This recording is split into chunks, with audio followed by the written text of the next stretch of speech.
अध्यक्ष DK. Shivkumar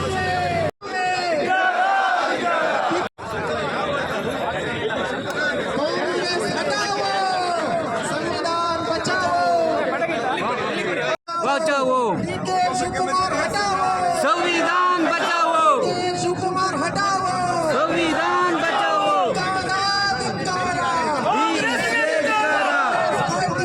party भ्रष्ट अध्यक्ष डी.के. शिवकुमार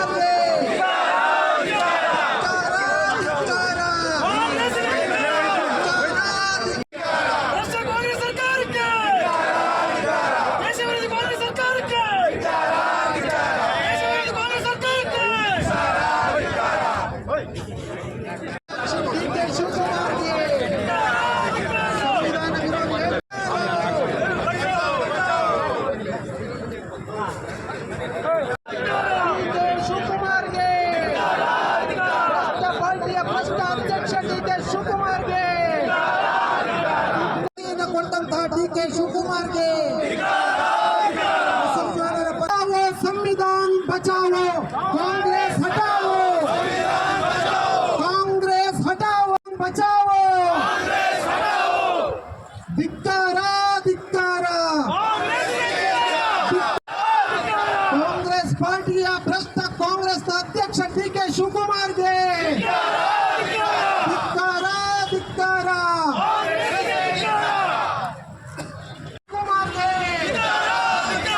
ಸಂವಿಧಾನ ವಿರೋಧಿ ಹೇಳಿಕೆ ನೀಡುತ್ತಿರುವ ಕಾಂಗ್ರೆಸ್ನ ಭ್ರಷ್ಟ ಅಧ್ಯಕ್ಷ ಡಿ.के. ಶಿವಕುಮಾರ್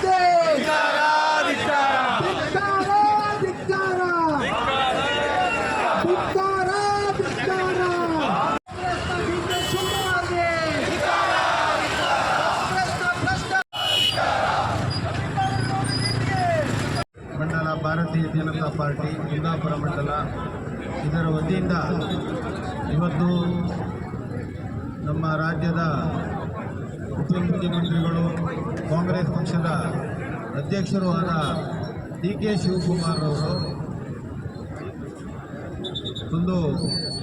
ಒಂದು ಕೋಮಿನ ಓಲೈಕೆಗೋಸ್ಕರ ಅವರಿಗೆ ಗುತ್ತಿಗೆಯಲ್ಲಿ ಮೀಸಲಾತಿಯನ್ನು ಕಲ್ಪಿಸಿದರು. ಆದರೆ ನ್ಯಾಯಾಲಯದಲ್ಲಿ ಇದು ನಿಲ್ಲುವುದಿಲ್ಲ, ನ್ಯಾಯಾಲಯ ಏನು ಹೇಳಿದರೂ ವ್ಯತಿರಿಕ್ತವಾಗಿ ಆದೇಶ ಕೊಟ್ಟರು, ನಾವು ಇದನ್ನು ಸಂವಿಧಾನದಲ್ಲಿ ಬದಲಾವಣೆಯನ್ನು ತರ್ತೇವೆ ಅಂತ ಹೇಳುವ ಒಂದು ರಾಷ್ಟ್ರದ ಮಾತನ್ನು ಇವತ್ತು ಆಡಿದ್ದಾರೆ. ಇದು ಕೇವಲ ಒಂದು ಕೋಮಿನ ಓಲೈಕೆಗೆ ಅವರು ಆಡಿದ ಮಾತು. ತಾವೆಲ್ಲ ಅಧಿವೇಶನದಲ್ಲಿ ಕೇಳಿರ್ಬೋದು, ನೋಡಿರ್ಬೋದು.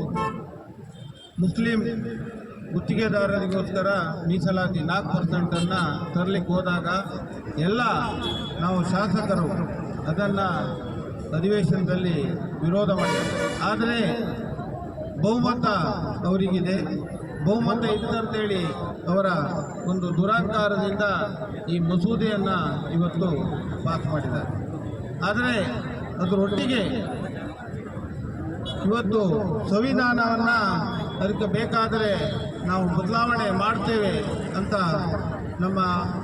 ನಮ್ಮಲ್ಲ ಕಾಂಗ್ರೆಸ್ ಪಕ್ಷದ ಅಧ್ಯಕ್ಷರಾದ ಡಿ.ಕೆ. ಶಿವಕುಮಾರ್ ಅವರು ಒಂದು ಇಂಟರ್ವ್ಯೂ ಅಲ್ಲಿ ಹೇಳ್ತಾರೆ. ಆದರೆ ಇವತ್ತು ಕಾಂಗ್ರೆಸ್ ಪಕ್ಷ ಸ್ವಾತಂತ್ರ್ಯ ಬಂದ ನಂತರ ಎಷ್ಟು ಸಲ ಸಂವಿಧಾನವನ್ನು ಅವರವರ ಸ್ವಾರ್ಥಕ್ಕೋಸ್ಕರ, ತುರ್ತು ಪರಿಸ್ಥಿತಿ ಇರ್ಬೋದು ಅಥವಾ ಬೇರೆ ಬೇರೆ ಕಾರಣಗಳಿಗೋಸ್ಕರ ಸಂವಿಧಾನವನ್ನು ಬದಲಾವಣೆ ಮಾಡಿ ಈ ರಾಷ್ಟ್ರಕ್ಕೆ ವಂಚನೆಯನ್ನು ಮಾಡಿದೆ. ಆದರೆ ಇದು ಇವತ್ತು ಇಡೀ ರಾಜ್ಯಾದ್ಯಂತ ರಾಜ್ಯಾಧ್ಯಕ್ಷರ ಕರೆಯಂತೆ ಪ್ರತಿ ಮಂಡಲದಲ್ಲಿಯೂ ಸಹ ಪ್ರತಿಭಟನೆಯನ್ನು ಹಮ್ಮಿಕೊಳ್ಳಲಾಗಿದೆ. ಇವತ್ತು ಅವರು ಏನು ಈ ಮೀಸಲಾತಿಯನ್ನು ತರ್ತಾರೆ, ಮುಂದಿನ ದಿನದಲ್ಲಿ ಒಂದು ಪ್ರಜಾಪ್ರಭುತ್ವ ವ್ಯವಸ್ಥೆಗೆ ಖಂಡಿತ ಧಕ್ಕೆ ತರುವಂಥ ಕೆಲಸ.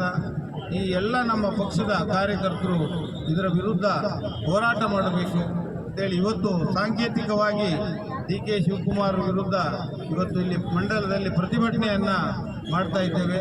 ಮುಂದಿನ ದಿನದಲ್ಲಿ ಪಕ್ಷದ ಕರೆಯಂತೆ ಎಲ್ಲ ಕಡೆಗೂ ಇನ್ನೂ ಹೆಚ್ಚಿನ ಉಗ್ರ ಹೋರಾಟವನ್ನು ನಾವೆಲ್ಲ ಸೇರಿ ಮಾಡಲಿಕ್ಕಿದ್ದೇವೆ. ಇವತ್ತು ಆರಂಭ ಆಗಿದೆ, ಇದರ ಅಂತ್ಯ ಎಲ್ಲಿಗೆ ಅಂತೇಳಿ ನೋಡಬೇಕಾಗ್ತದೆ. ಅದರಿಂದ ತಮ್ಮೆಲ್ಲ ಕಾರ್ಯಕರ್ತರ ಸಹಕಾರ ಇದರಲ್ಲಿರಲಿ ಅಂತೇಳಿ ಹೇಳಿ ಅವಕಾಶಕ್ಕಾಗಿ ಹೊಂದಿದ್ದು ನಾನು ಮಾತು